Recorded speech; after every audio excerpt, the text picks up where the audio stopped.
शिमला कर्ज को लेकर पक्ष और विपक्ष आमने सामने। बीजेपी नेता शांत कुमार ने बीजेपी को सब्र रखने की दी राय। बीजेपी को माननी चाहिए इसकी सलाह, ऐसा सीएम ने कहा। अडानी समूह में हिडनबर्ग की रिपोर्ट को लेकर कांग्रेस पार्टी मोदी पर हमलावर, कहा अडानी के हित में काम कर रही केंद्र सरकार। हिमाचल में विपक्ष ने सुक्खू सरकार पर बोला हमला, कहा हर काम पर लेट लतीफी के आरोप लगा। और ऊना में बीजेपी कार्य समिति की बैठक आयोजित। विधायक सत्यपाल सिंह सत्ती ने की शिरकत आने वाले समय में होने वाले कामों को लेकर की चर्चा। और नाहन में भगवान शिव की बारात का आयोजन। नंदी बैल पर सवार होकर निकली बारात, देवगढ़ों के साथ नाचते गाते चली बारात। नमस्कार, बहुत बहुत स्वागत है हिमाचल प्रदेश के हमारे इस खास बुलेटिन में। मैं हूं आपके साथ दिव्या सिंह। खबरों की शुरुआत करते हैं। शिमला कर्ज को लेकर सत्ता पक्ष और विपक्ष आमने सामने है और विपक्ष लगातार सत्ता पक्ष पर हमलावर है, जिसको लेकर बीजेपी के वरिष्ठ नेता और पूर्व मुख्यमंत्री शांता कुमार ने बीजेपी नेताओं को सब्र रखने की राय दी है। और इसको लेकर मुख्यमंत्री सुखविंदर सिंह सुक्खू ने कहा है कि शांता कुमार सुलझे हुए नेता हैं और ऐसे में बीजेपी को उनकी सलाह जरूर माननी चाहिए। जहां तक बात अगर विकास की है तो खराब आर्थिक स्थिति के बावजूद प्रदेश के विकास को रुकने नहीं दिया जाएगा। मैं शांता कुमार जी का भी धन्यवाद करना चाहूँगा, लेकिन अभी वो उन्होंने ठीक कहा है। वो जानते हैं कि वो प्रशासनिक कैसे व्यवस्था को सुचारू करना है, इसीलिए हम जो कार्य कर रहे हैं बड़ा सोच समझकर और आने वाली परिस्थितियों को ध्यान में रखकर और जनता के हित के लिए व्यवस्था परिवर्तन की ओर जा रहे हैं। ठीक है, समय कठिन है, लेकिन इसका मकसद नहीं कि हमारा सेवा भाव में कोई कमी है। निश्चित तौर पर मैं हिमाचल की जो अर्थव्यवस्था उसको ठीक करने के लिए 4 साल लगेगा। आप मुझसे 4 साल बाद भी पूछोगे तो भी आपको मैं यही सवाल का जवाब दूंगा। अभी हमें 1800 करोड़ रुपए का ऑल लोन लिया है, जो हमारी लिमिट है वो भी एग्जॉस्ट हो चुकी है। हमें बार बार अनुरोध करना पड़ता है। विकास के कार्यों में हम कोई रोड़ा नहीं अटकने देंगे, लेकिन कुछ हम व्यवस्था में परिवर्तन करके अपनी अर्थव्यवस्था को मजबूत करेंगे। बहुत बहुत धन्यवाद। सर, भाजपा को जो अपने वरिष्ठ नेता की सलाह पर गौर करना चाहिए, उन्होंने कहा कि अभी समय नहीं है विरोध करने का। नहीं, शांता कुमार जी जहाँ वरिष्ठ नेता है, वो प्रदेश के मुख्यमंत्री भी रहे हैं, जीवन का अनुभव और ज्ञान उनके पास है और उन्होंने केंद्र में भी मंत्रिमंडल के रूप में कई ऐसे कार्य किए हैं जिसे जनता आज भी याद करती है। तो भारतीय जनता पार्टी के नेताओं को खुद ही समझ होनी चाहिए। बहुत बहुत धन्यवाद।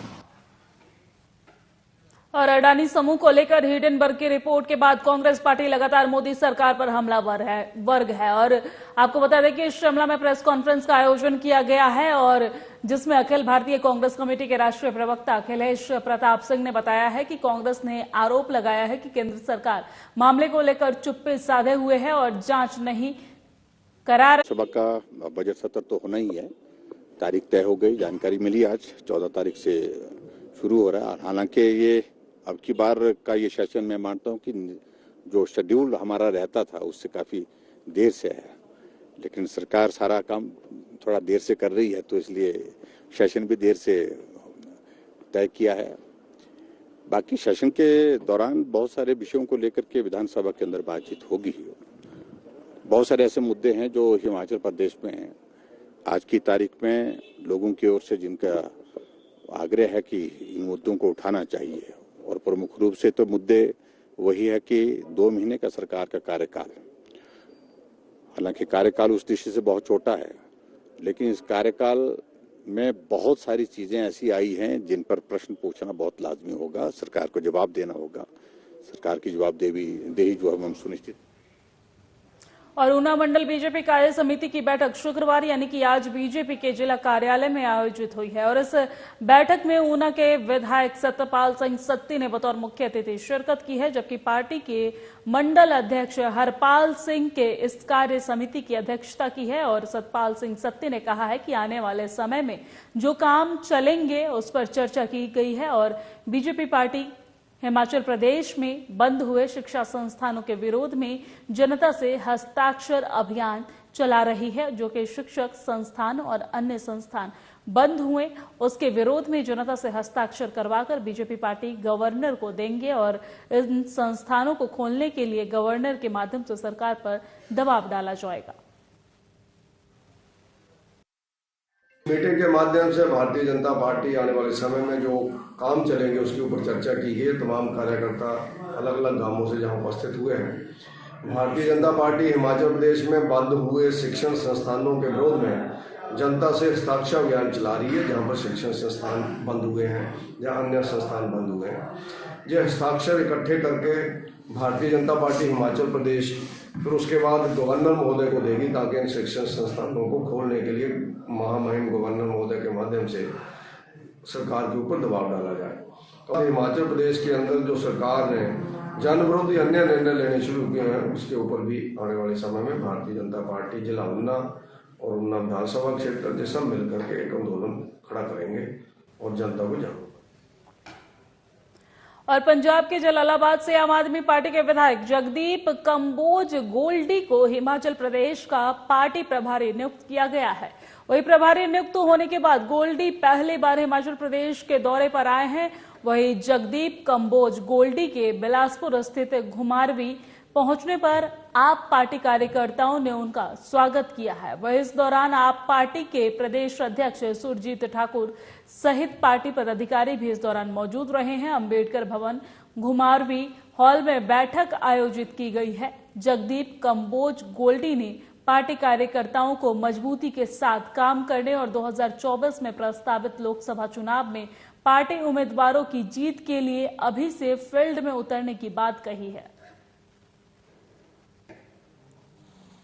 देखिए, देश में एक राजनीति में एक बदलाव आया, वो बदलाव लेके अरविंद केजरीवाल जी उनकी सोच को आगे बढ़ाते हुए, जैसे दिल्ली में गवर्नमेंट आई वैसे पंजाब में आई और हिमाचल में नहीं आ सकी, उसके लिए कोई दुख वाली बात नहीं है। हम लोगों ने बहुत अच्छा काम किया, बाकी पब्लिक के ऊपर है, जिसको उन्होंने मैंडेट देना है उसके लिए उनको बधाई भी है। और अपनी पार्टी के लिए जो मेरी जिम्मेदारी लगी है उसके लिए मैं बखूबी निभाऊंगा और अपने जो हमारा एक एक वर्कर है उसको एक साथ जोड़ के और अगली बार के लिए, चाहे लोकसभा के लिए और चाहे नेक्स्ट विधानसभा के लिए, उसके लिए पूरी तैयारी करके लड़ेंगे। और अरविंद केजरीवाल जी की सोच को, क्योंकि सबसे बड़ा इशू है देश में हेल्थ एजुकेशन, दो मुद्दे हैं सबसे बड़े, वो अरविंद केजरीवाल जी की सरकार के अलावा और कोई नहीं कर सकता। बाकी देखते हैं जल्दी और क्या। और प्रेस क्लब फतेहपुर की ओर से पुलवामा शहीदों की याद में फतेहपुर में रक्तदान शिविर का आयोजन किया गया है, जिसमें blood bank Tanda medical college की टीम ने 93 यूनिट रक्त इकट्ठा किया है और इस दौरान क्षेत्र के युवाओं ने बढ़ चढ़कर हिस्सा लिया है। तो ये भिन्न भिन्न विभागों के अधिकारी और कर्मचारियों ने भी रक्तदान किया है। जानकारी देते हुए ब्लड बैंक टांडा से पहुंचे डॉक्टर विकास ने बताया है कि आज का कैंप पूरी तरह से सफल रहा है। युवाओं ने बढ़ चढ़कर हिस्सा लिया और मैं काफ़ी अप्रिशिएट करता हूं और बधाई देता हूं प्रेस क्लब फतेहपुर को कि इस तरह के आयोजन जो है रक्तदान शिविर के आगे भी फ्यूचर में भी लगाते रहेंगे, ताकि किसी हद तक हम ब्लड की कमी जो है टांडा मेडिकल कॉलेज में पूरी कर सकें। वहाँ पर कई तरह के मरीज आते हैं, जैसे कि कैंसर पेशेंट होते हैं, थैलेसीमिया के बच्चे होते हैं, रोड साइड एक्सीडेंट्स होते हैं, और टांडा एक रेफरल है जहाँ पर आसपास की जितनी पेरिफेरीज होती हैं वहाँ से रेफर होकर पेशेंट आते हैं। तो वहाँ ब्लड की जो जरूरत है 24 घंटे रहती है। तो इस तरह के जो शिविर अगर लगते रहेंगे तो हम काफी हद तक उन मरीजों की मदद कर सकेंगे। और सिरमौर जिला मुख्यालय नाहन में आज ऐतिहासिक एकादश रुद्र मंदिर से भगवान शिव की बारात का आयोजन किया गया है और हर साल यहां पर शिव बारात का आयोजन किया जाता है, जिसमें भगवान शिव नंदी बैल पर सवार होकर पूरे शहर की परिक्रमा करते हैं। और आज इस शिव बारात का आयोजन किया गया है, जिसका शुभारंभ विधायक नाहन अजय सोलंकी ने पूजा अर्चना के साथ किया है। इस मौके पर बड़ी संख्या में लोग शामिल हुए हैं और इस बारात का हिस्सा बने हैं। बारात की विशेषता रही है कि पहाड़ी धुनों पर थिरकते हुए भूतगण ये बारात पूरे शहर की परिक्रमा करने के बाद शाम को वापस मंदिर परिसर पहुंचेगी। शिवरात्रि के उपलक्ष्य में आज शोभा यात्रा का आयोजन जो यहाँ शिव युवा मंडल रानीताल लगता है कई वर्षों से मैं भी इस मंडल का सदस्य हूँ। कई वर्षों पहले जो ये कार्यक्रम शुरू किया था, आज बहुत बड़े स्तर पे भोलेनाथ की कृपा से, शंकर भगवान की कृपा से हो रहा है। और मैं आपके माध्यम से सभी देशवासी को शुभकामनाएं देना चाहता हूँ और भगवान शंकर से प्रार्थना करता हूँ कि हमारे क्षेत्र में खुशहाली